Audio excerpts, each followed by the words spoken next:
Welcome back to Justice. Joining me now is my political panel here in New York, Democratic strategist and Fox News contributor Julie Roginsky, and GOPAC chairman and Republican strategist David Avella. All right, so you just heard my open, pretty much saying that Mitt Romney was out of his mind to go out and campaign against Donald Trump. And since then, he's done the never Trump thing, and, you know, we're going to see Trump's taxes. I mean, the guy won't give up. I mean, from your perspective as a Democrat, does that help or hurt Donald Trump? You know, it doesn't help Trump if he doesn't consolidate Republicans. He needs, obviously, all the support he can get. But he looks like he's there. And Romney, he is getting there, and Romney has access to a lot of money. The question is, Stuart, I think it's Zwick, who's Romney's chief money guy, seems to be coming around to Trump, which is helpful to Trump. And so Romney looks somewhat isolated. You know, you had a very good point about Romney. What was interesting to me about Romney is Romney had no problem standing up with Donald Trump and accepting his endorsement back in 2012. No problem with any of what Donald Trump said, even though Donald Trump had been talking about birtherism and a lot of other conspiracy theories even back then. And Mitt Romney was very happy to get his support and endorsement. So it's a little specious, I think, and a little disingenuous of Mitt Romney at this late date to stand up and say never Trump. Isn't it? She's right, isn't she? Everybody has to make their decision on who they're going to go for. Oh, come on. But let me say this. You're a Republican doesn't mean you can't say. Well, you know what? That's, to me, that's tyranny. Well, let me use a baseball analogy. As frustrated as I may get with my Washington Nationals, I'm never going to cheer for Julie's New York Yankees.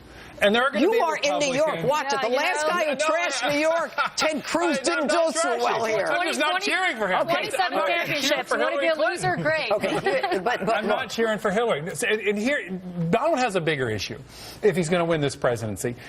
He has to keep Republicans. He will. He will keep Republicans to the point that he needs to win. He's got to get independents, and he's got to get Democrats. 8% of Democrats are actually favorable to Donald Trump. He has to convince people to take a risk on him versus making a bad choice with Hillary Clinton. But she is a bad choice. How does it work, Julie, when you've got a businessman, Donald Trump, and you know, I'm always very open to disclose that he's a friend of mine for a long time. When you have a businessman with no record, then you have a politician with a record. It's almost like Supreme Court candidates. You know, when they have a record, that's when you can kill them. When they don't, you know, you can raise them up. Does it help or hurt? Well, he does have a record, right? He may not have a political record, but if he's running to be as the businessman in chief, which is apparently what he's running to be, then his business record is obviously open game, and it is fair game. And so then you talk about the bankruptcies and all the other business failings that he's had, and there have been many to talk about. The problem, I think, back to David's point, though, for somebody like Mitt Romney, the Republican establishment, if Trump wins, this becomes the party of Trump, which is very inconsistent with what the party has been traditionally. It just doesn't. I mean, you'll concede this is not the typical traditional Republican. If Trump loses, the Romneys of the world and others in the Republican quote-unquote establishment get another shot at the golden prize. It may not be the prize that we want, but that's the issue. I believe that the establishment is dead. I believe that the two-party system as we know it today is over. And I think that Bernie Sanders and Donald Trump are proving it. And whether or not they win or don't win, it almost doesn't matter. It's the ordinary American saying, I have had enough. Who's going to win? Who's going to win? This talk of establishment, I don't know what it means. Because I do. What happens, it's the lobbyists. It's the Bushes. It's in charge forever. The lobbyists. What happens when the donors who are the establishment all of a sudden get behind Donald Trump? We want them on the team, right? Look. Politics is about addition. We ought to be for bringing every American who wants to create jobs, who wants to secure our border, wants to fix the healthcare system. That's who Donald Trump needs to attract. That's who all is going to get on board the Trump train in order for him to be able to win in November. Look, we have to bring everybody together. And so much of this divisive language about is this a good Republican or is this not a good Republican, Donald Trump is laying out a set of principles. And anybody who wants to follow those are going to get on board. Look, he came out with a tax plan that was very heralded when it first came out. There is not a Republican in Congress who doesn't agree with securing the border. Let's talk about something a little more general. Right. All right. And that is Bill Clinton, when he ran, had that empathy, I feel your pain thing going on. Does Donald Trump have that? No, I think Donald Trump has the opposite. I think Donald Trump is basically flipping people off, for lack of a better description. Okay. I mean, there are a lot of people that he's doing that to. Look, he's going to have to show that. Does he have it? I don't know Donald Trump well enough to know that. Okay.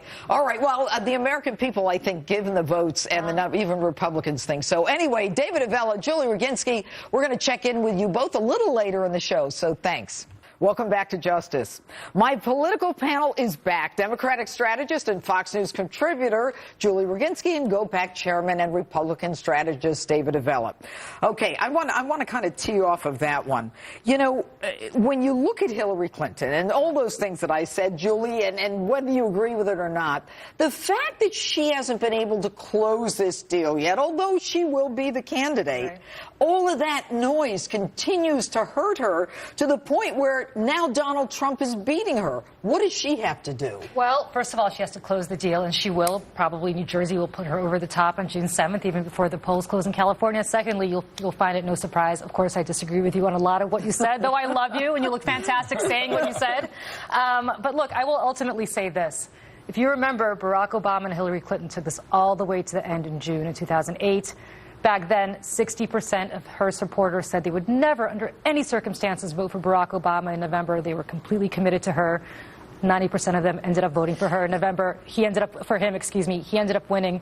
So, look, the same way you had a Never Trump movement that is now collapsing in the face of him being the nominee is the same way you'll have those Sanders supporters coming home to her. But they told us, didn't they, David, that she would have this wrapped up in February, then it was March, then it was April, then it's May, and maybe June. That shows her as someone, especially now with the polls showing Donald is beating her in some polls.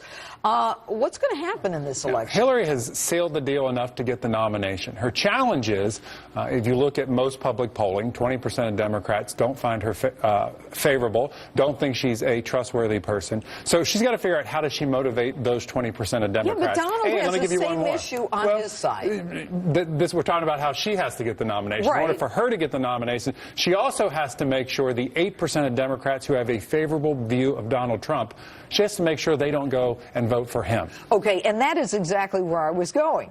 So you've got Democrats who will vote for Trump. I don't know of Republicans who are willing to vote for Hillary. So when it's all said and done, sure there are. Well, no, but what you've got now is this huge blue-collar Democrat, union group that, like the Ronald Reagan years, they're going to come over to Trump. I mean, there's no question about that. Who does she pull from? First of all, she pulls from a lot of independents who otherwise would not be voting for Democrats. Obama lost independents, if you recall, 4 years ago and 8 years ago, and nevertheless won the election. She has a shot at them because Trump's numbers are so unpalatable. That's just mathematics. That's not my spin. Secondly, those Reagan Democrats that we constantly talk about, they don't exist. Either they're all dead because they were older, or or they're now voting Republican. That's the thing. Reagan Democrats are a thing from the 80s that just no longer exists anymore. I disagree with you, and I'll tell you why. I think that what was happening in the Reagan years was there was bad unemployment, that it was difficult to get a mortgage, that with all of the same kinds of things that are going on now, that you can say, even with health care costs going up, Hillary says she's going to add to Obamacare. So I see a lot of the same parallels. Barack Obama is at 51% in the most recent polling. He's at over 50%. He's on his way out. Nobody cares. It doesn't matter. The point is, he's at higher numbers right now than Reagan was in '88, and look what happened. George Bush became basically the third Reagan term. With Reagan's numbers, Obama's are even higher now.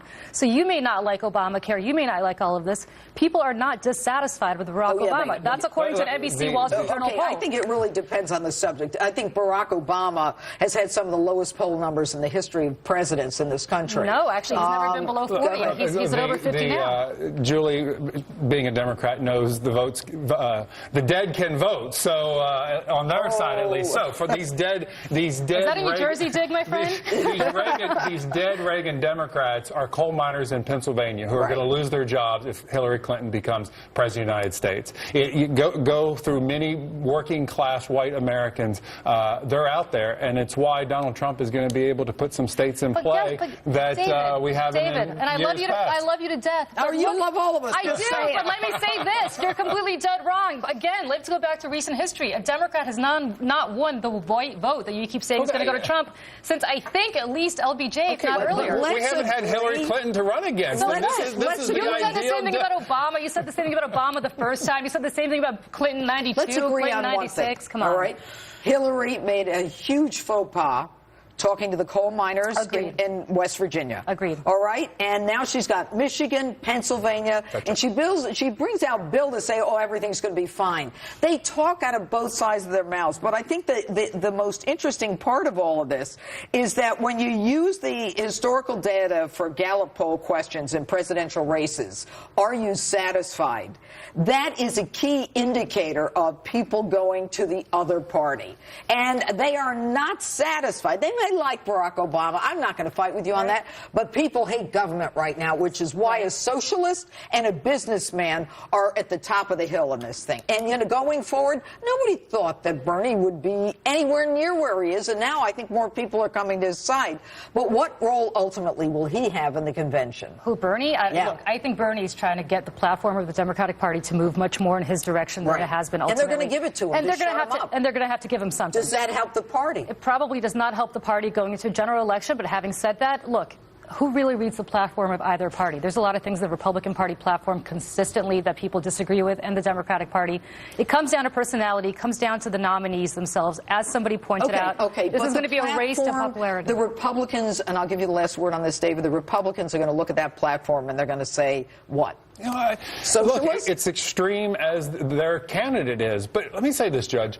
The key for Republicans in winning this election is not making about Hillary Clinton's character. People have made their decision on that. We got to go after her on the issues. Okay, David Avella and Julie Roginsky, thanks for being with us.